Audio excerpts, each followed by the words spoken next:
Welcome to These Are the Blades of Our Lives, the figure skating show where I talk to you about figure skating like it is drama for our mamas. Oh yes, the Junior Grand Prix is starting. The series is underway this coming week, and I thought I would do a prediction video for it, but I'm also going to do a recap for Skate Ontario.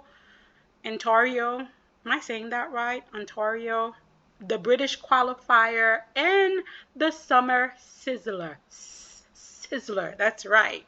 Anyhow, starting off with the Junior Grand Prix Riga, I'm going to start with pairs. So for this event, my podium is fairly simple. I think Olivia Flores and Luke Wang had a great year last season. They had two of my favorite programs for the juniors. They are so well connected with each other. They are so adorable to watch. I really hope they come out this season and they manage to, do as well as they did last season, if not better, and they manage to win the gold at this event. In second place, I have the young Chinese team of Jia Shua Zheng and Yi Hong Huang.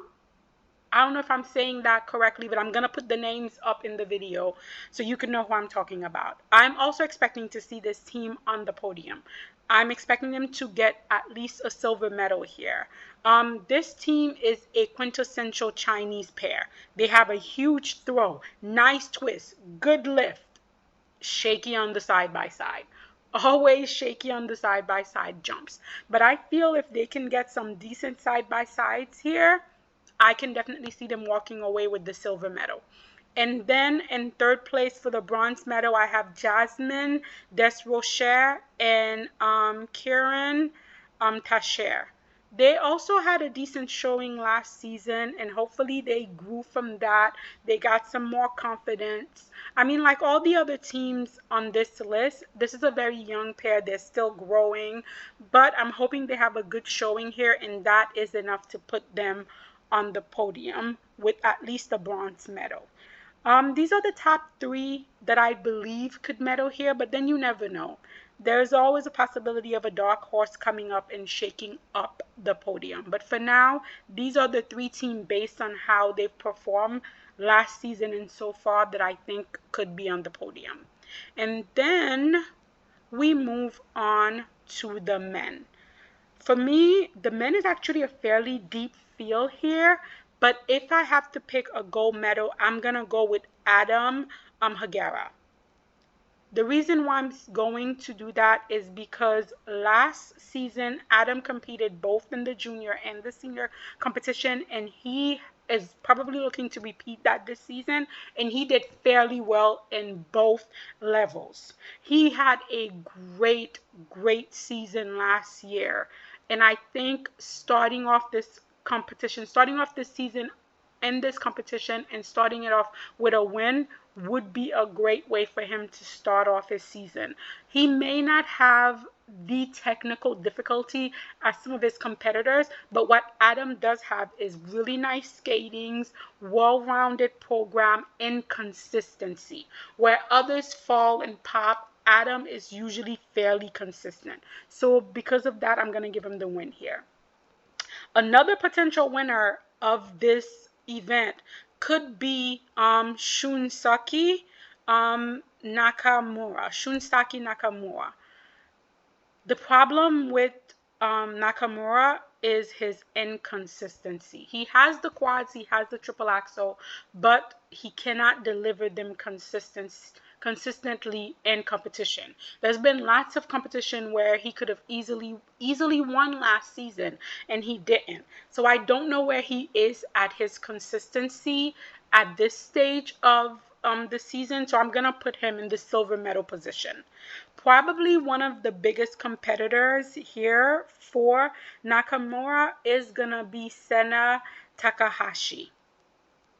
Lovely little adorable skater. He has such a light and relaxed skating style. He's so not stressed when he's competing that it's so enjoyable to watch. And of course he has all the classic Japanese skating skills with lots of ice and lots of ice coverage and all of the adorableness. If he can manage to go clean in both the short and the long, I'm definitely giving him the Bronx. And if someone doesn't deliver like they should, he could be even higher.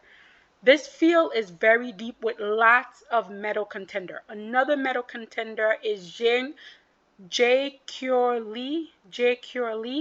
Again, I'm putting the names on the screen because I'm probably butchering them. The young South Korean skater is another contender that if other skaters don't show up, he could easily medal and be on that podium. He is a well-balanced skater with good jumping technique and nice skating skill, good extension. Still growing into his limb, but he has everything that it takes for him to be a contender in this competition. Then you also have Dong Hanyu, another skater from South Korea, who, if the occasion arises and other skaters falter, we could see him with a bronze medal. Could easily be a pewter.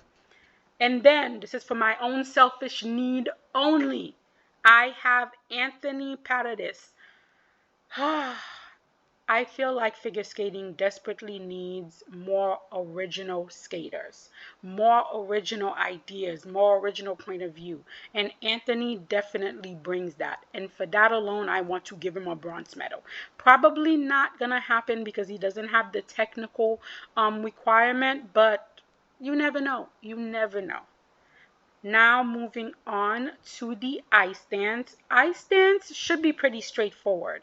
I think the German team of Daria Grem and Mikhail Savasky should win this fairly easily. This team has a lot of experience on the junior circuit. They usually have really unique creative programs. If they're clean here, I don't see why they wouldn't win this easily. The silver medal I'm going to give to the brother and sister team of Caroline Mulan and Brendan Mulan. This team is really well matched in terms of their ice presence, in terms of their speed. Their programs this season look really good, so I can definitely see them making a move and getting themselves a silver medal here.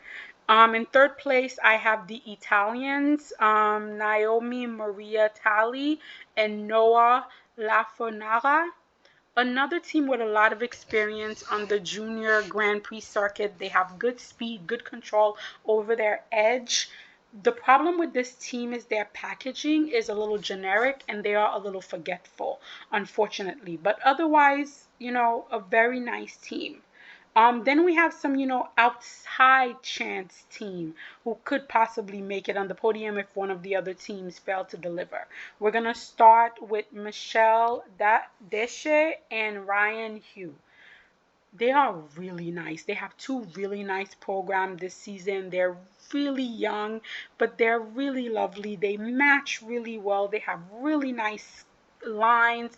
Their skating skills are good. I mean, they lack experience, but if another team falter, you never know. And then, of course, you can never count them out of the competition. That is Sophia Dovehall and Viktor Kulesa, putting the names up on the screen. There are another potential dark horse team that could find themselves on the podium if other teams falter. And then last but not least is always for me the marquee event, the women. The women team, the women in the juniors is so packed. It is so packed that I'm really, really looking forward to see what we're going to get this season. For me, women is always the hardest to decide. And in this event in Riga, aside from the gold medalists, I can see the podium going several different ways. But starting with the gold medal, it's obviously going to be Mao Shimada. She is the favorite to win, and likely this is going to be an easy win for her at this event. I'm not completely sold on her short program. However, I do love the long program. Mao is one of those unique skaters that just has the whole package, good skating skills, beautiful jumps, lovely spins. She's very emotive. She skates with a purpose. You feel the skating. This skating is important. So, this should be an easy win for her. Now I'm gonna pick a silver and a bronze, but again, I'm saying this really could go anyways. For the silver, I'm gonna go with Akua Kushida. She is a beautiful skater. She's usually beautifully packaged. She has that standard Japanese jump technique and the wonderful skating skills with the soft knees that cuts into the ice like butter. She's very tall, very elegant skater. So if she can deliver here in terms of her jumps, I can definitely see her being a contender here. Then we also have the young South Korean skater, Nayeon Ko. Wonderful jump technique. Oh, the girthiness of her jumps at such a young age. The problem though is the control of the jump. Because the jumps are so powerful, sometimes Ko cannot quite control them. But if she could control them, then I'm easily giving her the bronze medal here. Who knows, maybe even more. Then we move on to Elena Gordeeva, another skater that has all the necessities to medal here. She's got the jumps, the spins, the speed. She's performative. She's emotive. I could easily see her on the podium at this event. For now, I'm putting her in fourth place. Then we have Anastasia Brandenburg. Such a lovely skater. One of my favorite young skaters to watch. She is so beautiful with nice position, a nice posture, good back, nice line. She's always a pleasure to watch. Again, if someone falters, Anastasia could be right in there for the podium. Then, we also have Nikola Franchekova. She's got strong ice presence. She reminds me like a street fighter kind of skater. She's going to grit her way to that medal, to that podium. There are some rough edges that needs to be worked on, but again, she's very young. Then we have Serena who's Joe's. I'm not quite sure how to say that name. I'm gonna have to listen for it. Serena Joes. She is skating now for Italy. I can see Italy getting behind her and pushing her up the rank. They really want that team medal, and they have good pairs, they have a good ice dance, they have some good men. Women is where they need it. And Serena can probably give that to them. She's got good jumps, a good skater all around. Then the other South Korean skater, Hyori, Hyori, another lovely skater out of South Korea. However, she's not very consistent. Her jumps have been a problem for her and continue to be a problem. However, if she can manage to master those jumps, given what a lovely skater she is, again, podium is not completely out of range. And then we also have like some other skaters who may have the possibility of making top 10, top 6. This includes Sophia Sherifin. She's got a lot of personality on the ice. She's still growing, still learning to control her jumps, but could easily be in the top 6, top 10. Then we have Xian Shin Cheng Chen. Another nice round jumper. Sometimes the jumps are a little cheated, but if others falter, could easily find herself in a top 6, top 10 position. And lastly, coming out of Canada is Lu Len. Not always able to land the jumps, but when she lands those jumps, they have meaning. Another potential girthy jumper. I could easily see her here coming up as a top 10 skater. I I'm really looking forward to all of these young women. I'm hoping that I get some surprises. I'm hoping that we have a lot of clean skates to start the season to just give us some general good vibes. In addition to the Junior Grand Prix starting, we also had a couple of other events that took place recently in figure skating. We're going to start with Skate Ontario, where we saw the comeback of the one and only Gabby Delman. She's obviously coming back from injury and the jumps are not all there, but I would say given the circumstances of how bad her injury is and it's less than a year into her recovery process, I would say she looked pretty good. she looked pretty good. Is there work to be done? Yes, a lot. But is she going in the right direction? In my opinion, absolutely. Then we also saw Kaya Reuter. She is getting better with the speed and the ice coverage. It's improving. Both the short and the long program were relatively clean here. I say if Kaya maintained this level by the time she reached national, and giving how Madeline Trezor is performing, I think Kaya has a good chance at retaining her national title. I don't know how well she's going to do this season on the Junior Grand Prix, but internally, I can definitely see her still being the top Canadian woman. I can see that. For the men, we saw Steven Gugolev and Wesley Chu.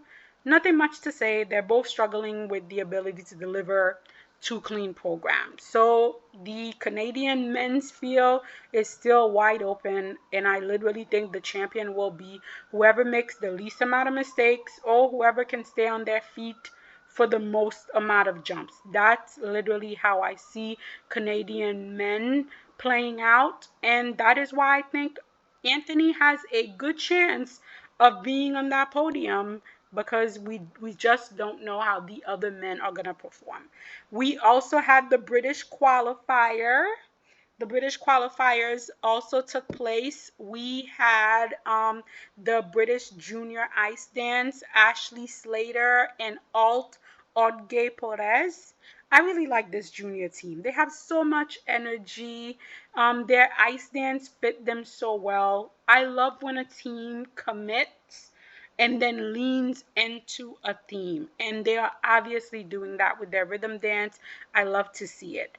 The free dance, I'm not sold on. For me, the outfit is the biggest issue because it looks like they have this adult size bib and African pattern in front of their clothes. Like the front of the outfit just looks weird and it's very distracting for me.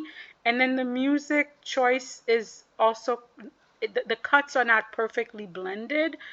So I hope they change the outfit and work on the music. Then we also had Phoebe Becker and James Hernandez. They have a really nice rhythm dance. The packaging is on point. Hair, makeup, outfit, everything was good. And then the program itself was also good.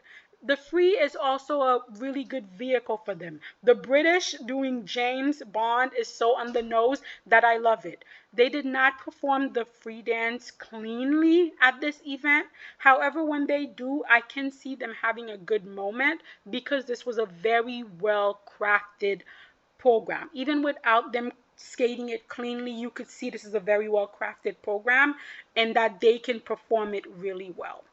And then last, we had Lila Fear and Lewis Gibson. I like this rhythm dance for them. In my head, this is what I imagined they would do.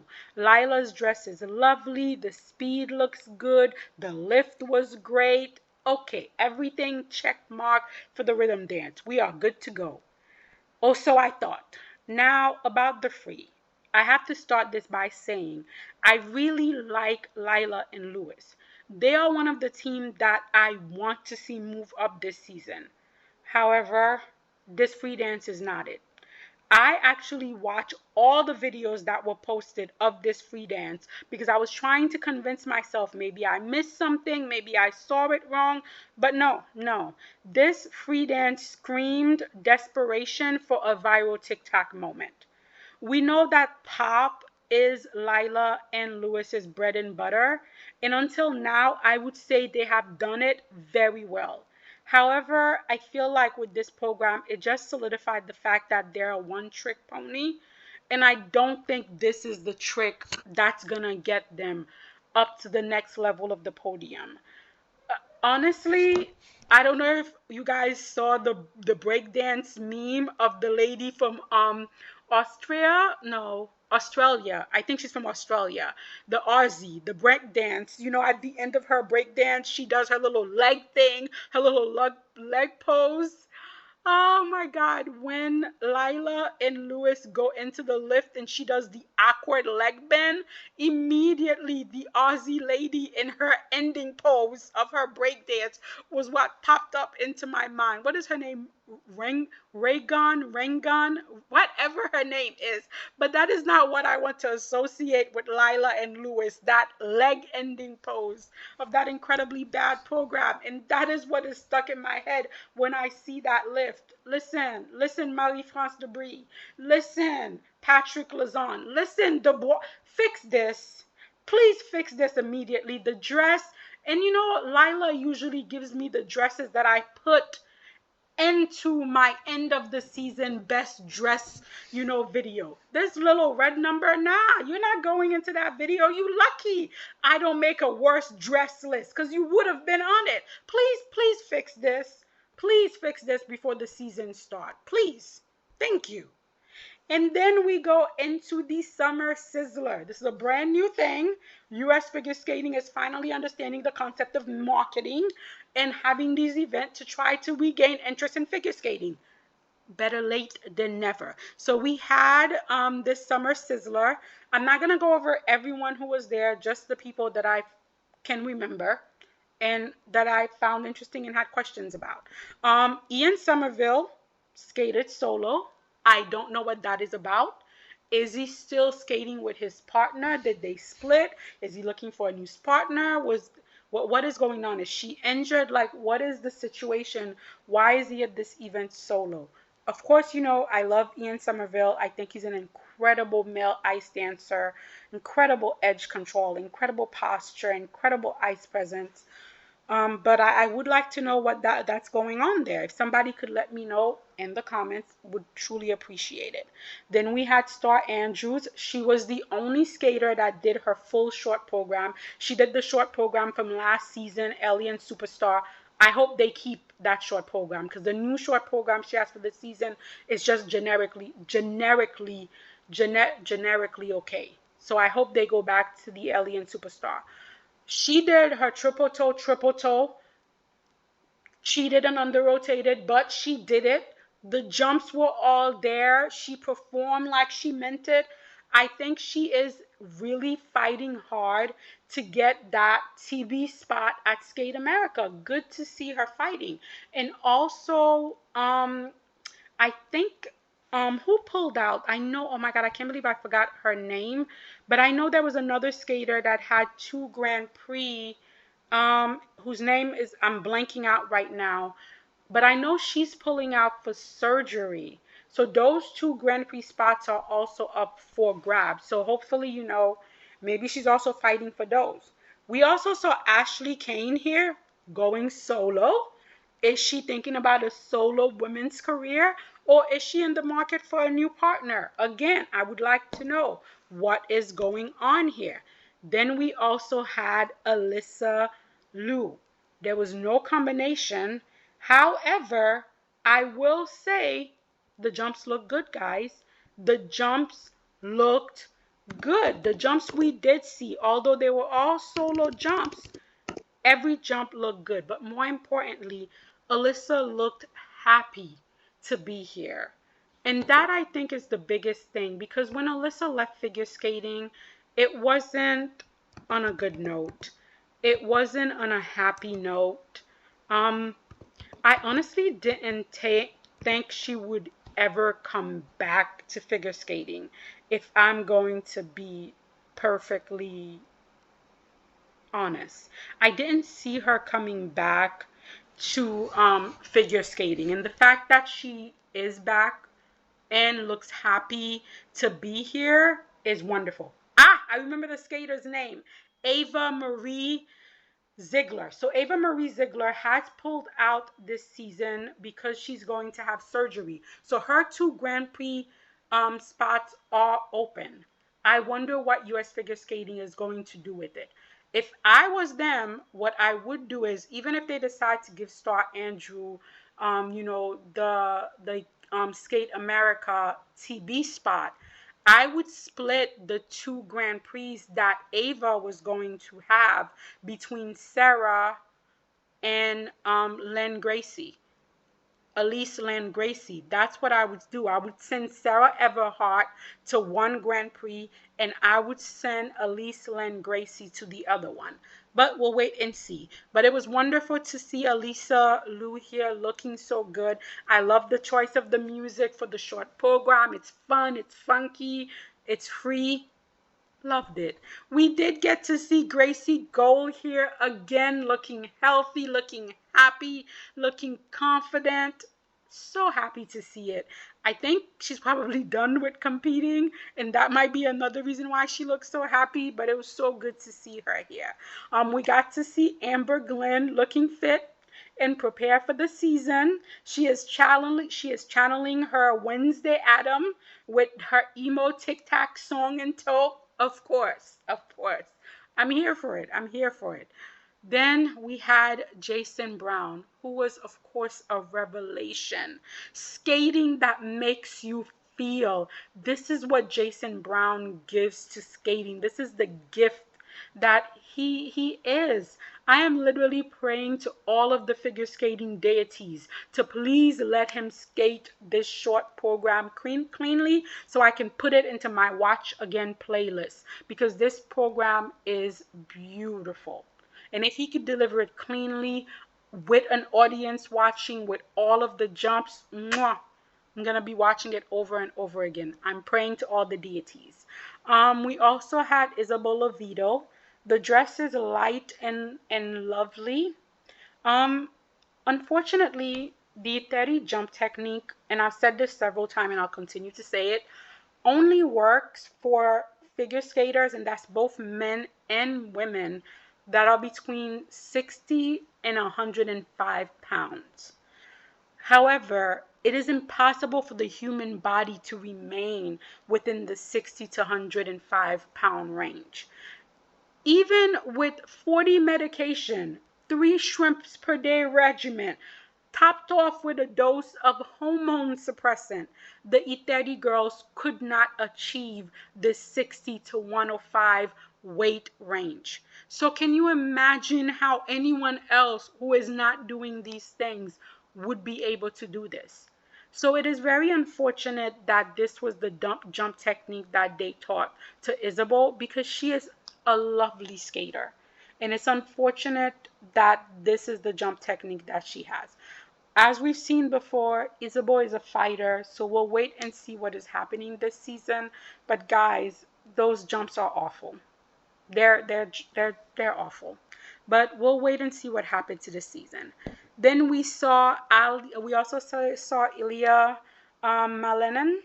He is living his best teenage rebel dream life. Let him do it. Let him do it. Some of the moves in this program are really cool and uniquely Ilya. I'm so happy that, they're starting to grow a vocabulary of movement that perfectly suits his skating skill. Cannot wait to see what he brings us this season. He's growing. He's growing, and I feel like that is all we can ask for from any skater. And then closing out the show was, of course, Madison Chalk and Evan Bate. They had a lovely performance with the sheet. It was creative. It was lovely. Madison's dress was lovely. But this was not I don't think this is the free dance they're going to have for this season. So we didn't get to see the rhythm dance or the free dance. So I can't honestly say what we're going to have come this season, but it was still lovely to see them. They're married. They're happy. They're performing. And this was a wonderful move on, U.S. figure skating, to have these kind of events to highlight the skaters, to get people interested before the event even start. So I cannot wait. I cannot wait for the Junior Grand Prix and for the Senior Bs to start. So this is what I thought about what we have seen so far in skating. This is my prediction for what I think is going to happen in the Junior Grand Prix. You guys let me know what are some of your predictions for the Junior Grand Prix. Are you watching the Junior Grand Prix? Are you not watching the Junior Grand Prix? Did you watch any of the other events that I mentioned? Let me know in the comments.